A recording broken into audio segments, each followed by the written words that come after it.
కార్తీక మహాపురాణం నిత్యపారాయణం 22వ అధ్యాయం పురంజయ ఉపాఖ్యానం 22వ రోజు సప్తమి తిథి బహుళ సప్తమి. ఈరోజు జిల్లేడి పువ్వులతో శివునికి అర్చన చేయాలి. రుద్రాభిషేకం చేయవలెను. శివ సహస్రనామ స్తోత్ర పారాయణం చేయవలెను. పట్టు వస్త్రము, బంగారము, గోధుమలు దానం చేయాలి. 22వ అధ్యాయం ప్రారంభ. ఓం శ్రీ గురుభ్యో నమః. ఓం శ్రీ గురుదేవ దత్తాత్రేయాయ నమో నమః. ఓం శ్రీ సరస్వత్యై నమో నమః. ఓం క్లీం నమః శివాయ. అత్రి ఉవాచ. శ్లోకం.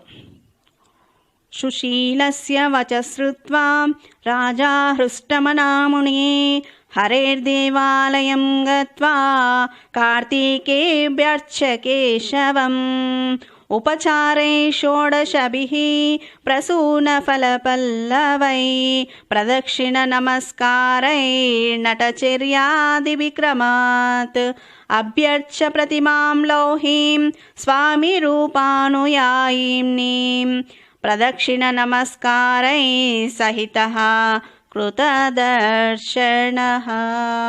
తాత్పర్యం. అత్రి మహాముని తిరిగి ఈ విధంగా చెప్పుచున్నాడు. ఇట్లు సుశీలుని మాట విని పురంజయుడు విష్ణాలయంకు పోయి పుష్పములతోనూ ఫలములతోనూ చిగురుడాకులతోనూ దళములతోనూ షోడశోపచార పూజలతోనూ హరిని పూజించి ప్రదక్షిణ నమస్కారంను నాట్యమును చేసి హరిమూర్తిని బంగారంతో చేయించి ప్రదక్షిణ నమస్కారాదులచే పూజించెను. పురంజయుడు కార్తీక పూర్ణిమ నాడు రాత్రి హరిని పూజించి గోవింద భృత్యుడై హరినామస్మరణ చేయుచు ప్రాతకాలమందు తిరిగి యుద్ధమునకు బయలుదేరెను. ఇట్లు పురంజయుడు రథమెక్కి ధనుర్బాణములను కత్తిని తూనీరములను ధరించి కంఠమందు తులసీమాలను ధరించి కవచమును ధరించి తలగుండ చుట్టుకొని త్వరగా బయలుదేరి వచ్చెను. ఇట్లు ఊరి వెలుపలకు వచ్చి నారిటంకార ధ్వనిని చేసెను. ఆ ధ్వని విని రాజులు అందరూ యుద్ధంనకై తిరిగి వచ్చి సింహధ్వనులు చేయుచు బాణవర్షములను కురిపించుచు పూర్వం వలె జయంతము అను తలంపుతో పురంజయునికి పైకి దుమికిరి. పిమ్మట పరస్పరము పిడుగుల వంటి బాణములతోనూ వజ్రముల వంటి కత్తులతోనూ ఐరావతముల వంటి ఏనుగులతోనూ ఆకాశమునకు ఎగురు గుర్రములతోనూ త్వరగా నడిచెడి రథములతోనూ అన్యోన్య జయకాంక్షతో భయంకరమైన సంకుల యుద్ధం చేసిరి. ఆ యుద్ధమందు రాజులందరూ మదములొడిగి గుర్రములు హతములై ఏనుగులు ధరణిపై కూలిపడి బాణశిరాసనములు జారిపడి కవచములు జీర్ణములై అంగములు ఖండితములై రథ గజ అశ్వపరాదులు అదృశ్యులై పురంజయుని భటులతో మమ్మలను రక్షించుడు అని ప్రార్థించుచుండిరి. కాంబోజరాజు తన సైన్యమంతయు హతమగుట చూచి పురంజయునకు ఇప్పుడు జయమని తలంచి యుద్ధంను చాలించి మిగిలిన సేనలతో తన పురం చేరెను. పురంజయుడు జయలక్ష్మి ప్రసాదం వలన జయమందెను. హరి అనుకూలంగా ఉండిన ఎడల శత్రువు మిత్రమగును, అధర్మము ధర్మమగును. ఆ హరియే ప్రతికూలముగా ఉంటే మిత్రుడే శత్రువగును, ధర్మమే అధర్మమగును. కార్తీక వ్రతమును చేయుచు సమస్త కష్టములను నశింపచేయువాడును, సమస్త ప్రాణులకు రక్షకుడును అగు హరిని సేవించిన ఎడల సమస్త దుఃఖములు తొలగిపోవును. విష్ణుభక్తి కుదురుటయే దుర్లభము.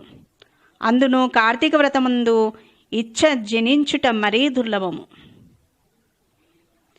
కలియుగమందు హరిభక్తులై కార్తీక వ్రత పరాయణులైన వారు శుద్ధ వైష్ణవులని తెలుసుకొనవలను. కార్తీక వ్రతమును చేయుచు హరిభక్తి కలిగిన శూద్రులు వైష్ణవోత్తములు అనబడుదురు. బ్రాహ్మణులై వేదములు చదివినను హరిభక్తి లేనివారు శూద్ర సమానులు అగుదురు. వేదాభ్యాసం చేసి హరిభక్తి కలిగి కార్తీక వ్రత పరాయణుడైన వాడు వైష్ణవోత్తముడు.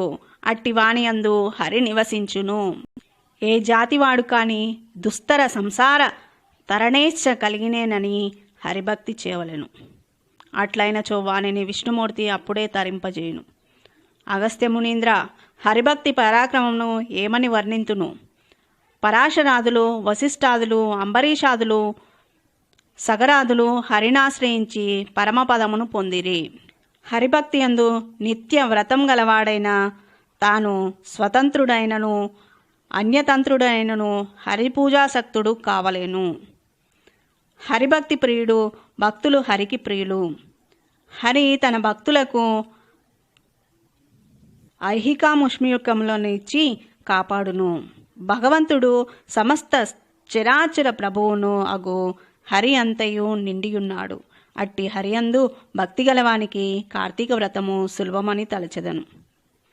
కార్తీక వ్రతంతో సమానమైన వ్రతమును, హరితో సమానమైన ప్రభువును, సూర్యునితో సమానమైన తేజోవంతుడును, రావి చెట్టుతో సమానమైన చెట్టును లేవు. కాబట్టి కార్తీక వ్రతము ఇష్టార్థములను ఇచ్చును. సర్వవ్రతోత్తమ ఉత్తమము. ఇది సర్వశాస్త్రసారము, సర్వవేద సమ్మతము. కార్తీక మహాత్మ్యం బోధకమైన ఈ అధ్యాయమును నిత్యము వినువాడు విగపాతకుడై అంతమందు హరిని చేరును. శ్లోకం. యశ్రాద్ధకాళే పఠతి కార్తీకవ్రతవైభవం పితరసృప్తిమాయాంతి కల్పం మునిసత్తమా. ఈ అధ్యాయంను శ్రాద్ధకాలములందు పఠించిన ఎడల పితరులకు కల్పాంతం వరకు తృప్తి కలుగును. ప్రతినిత్యము పూజాధికాలతో జీవితాన్ని గడుపుతూ శరీరాన్ని వదిలిన పురంజయుడు వైకుంఠానికి చేరుకొనెను. ఈ స్కాంద పురాణంలోని కార్తీక మహాత్మ్యం నందలి 22వ అధ్యాయం సమాప్తః.